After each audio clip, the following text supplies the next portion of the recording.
World War II, the Indian military troops in Burma sang Chal Chal Re Naujawan to keep them going. जीना तेरा काम नहीं मरना तेरी शान चल चल रे नौजवान. The 1971 Indo-Pak War, Muhammad Rafi's song filled the airwaves, reaching out to the Fauji Bhai. And Lata Mangeshkar's Ae Mere Watan Ke Logo continues to inspire the Indian military forces even today.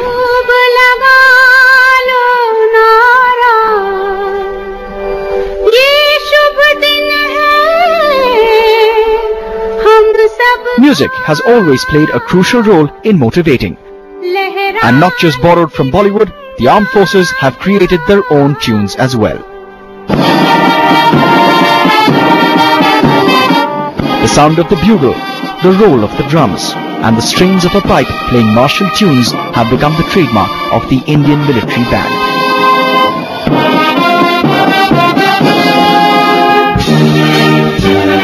The Indian military band has a history which is almost 9 centuries old. But it's with the British Indian Army that the military band got formally structured.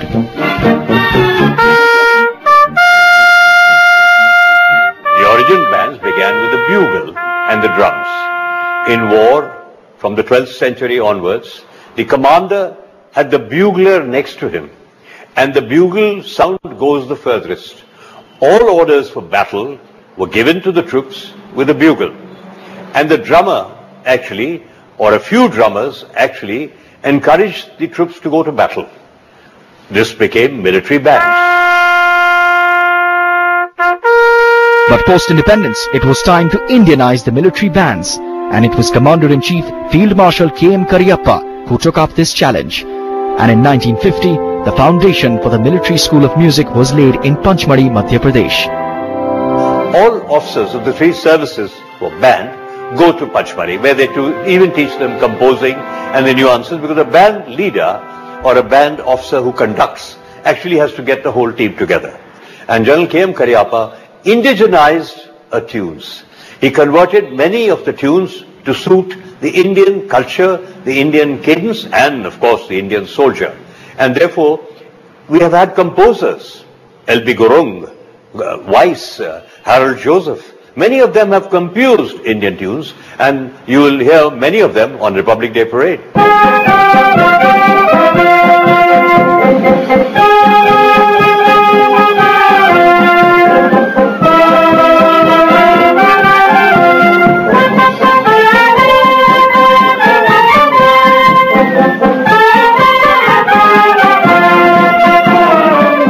Sare Jahan Se Acha is one such track that was created to be played specially during the quick march on national occasions. Sare Jahan Se Acha Hindustan Hamara. I can't get rid of that from my mind. I've sung it in school as a little boy, and I've marched to it as a young man in the academy as a recruit, and I've heard it all the time. There's nothing better than this. If I'm right, it was, I think, Commander Weiss who converted it for the Navy, and it will become the effervescent tune where it really makes your chest come up. Sare Jahan Se Acha. So in the same way, as you probably know, the Indian National Army had a martial tune. Captain Ram Singh composed it. Kadam Kadam Badhaye Ja, Khushi ke Geet Gaye Ja.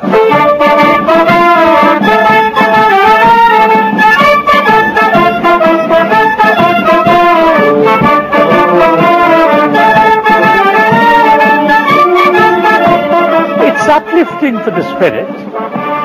It sort of touches your pride somewhere. It gives you a warm feeling inside.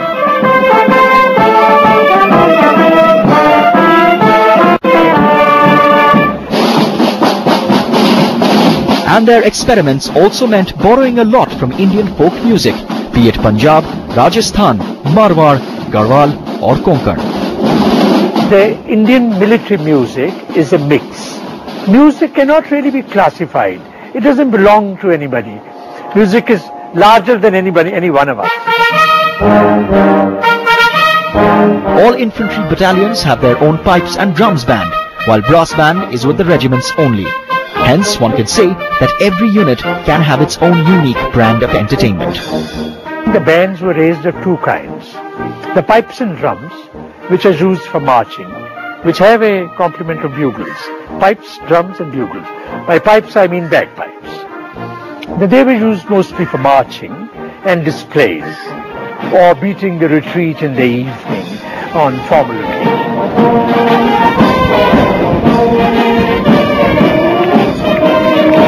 Brass band is actually a military marching band. So it takes a prime position in any marching ceremony, parade.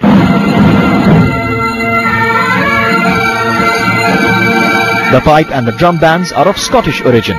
Pipers served in regiments in the Scottish Army, and there are records of this dating back to the 17th century. But today, the pipe bands don't just play Scottish tunes, but also Indian tunes like Sherpa and Kedarnath.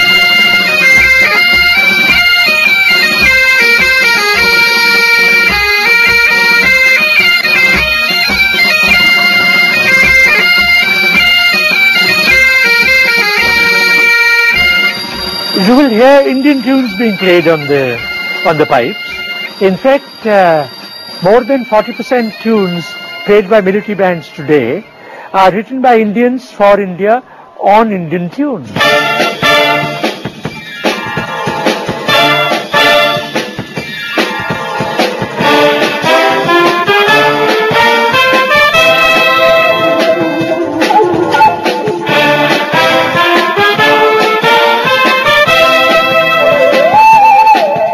Over the years, the martial bands not only Indianized tunes, but these military bands also saw progressive change in the instruments used over the years. The instruments have been originally the same, but they have kept improving. The saxophones, the concertos, the cellos, the bass drum, the side drums have all improved in quality. But what is something very interesting is that Indian musicians have got into fusion. It was started by the Indian Navy, and now we have fusion where we use the foreign instruments to give us a combination of Indian military martial music. And one gets to see the bands in their full armory during the Republic Day Parade. The Republic Day Parade is important to an Indian to start with. It is a symbol of our unity. It is a symbol of our progress. It is a symbol of our determination to defend our freedom.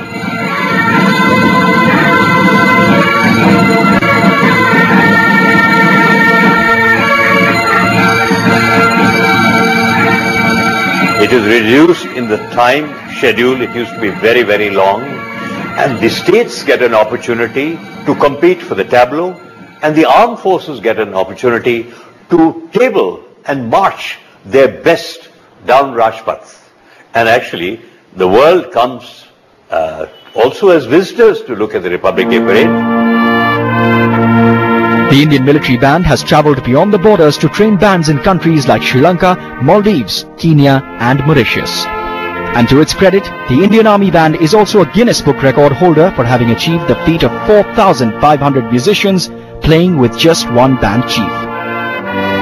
The pride of our bands, with India's stellar economy, they've been able to afford the world's best equipment for reproduction, for teaching, and I think every Indian should be very proud of their military bands. Coming up next on Band of Brothers, the fun side of the Indian military band. Munni बदनाम हुई, शीला का जवानी, ये सारे हम लोग latest अभी कर रहा हूँ.